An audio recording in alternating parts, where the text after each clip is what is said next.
Sa kapabayaan ng tao, di na napapangalagaan ang ating natatanging si Bantay.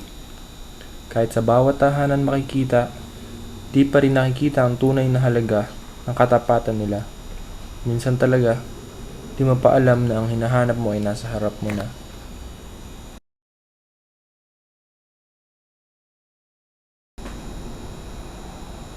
Sabi nila, ang aso ang tunay na kaibigan ng tao.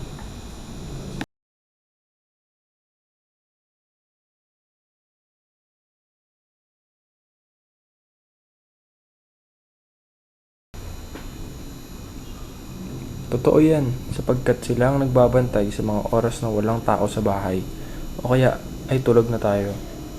Sila ang nagsisilbing bantay sa ating mga tahanan.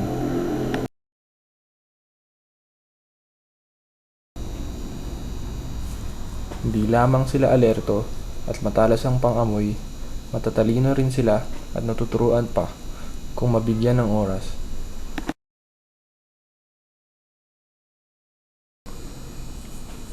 Sa kanila, tayo ang buhay nila, kaya dapat bigyan rin natin sila ng halaga at tratuhin bilang kaparehas natin.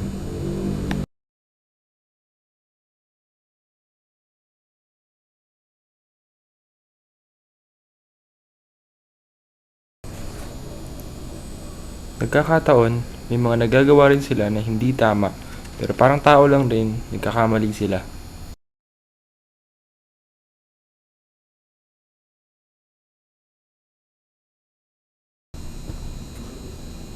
Tayo bilang tao ang mag-uunawa at magtuturo sa kanila upang makaintindihan at maiwasan ang mga ganong bagay.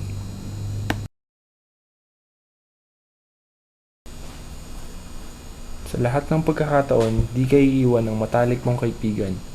Aalalayan ka at bibigyan ka ng oras.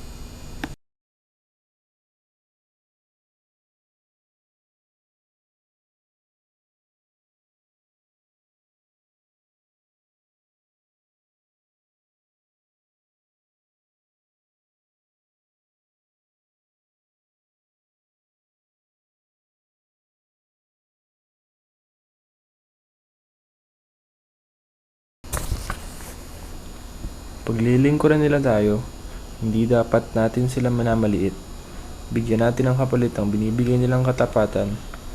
Mas mahal pa nila tayo kaysa sa sarili nila. Kaya pahalagahan natin ang matatanging si Bantay.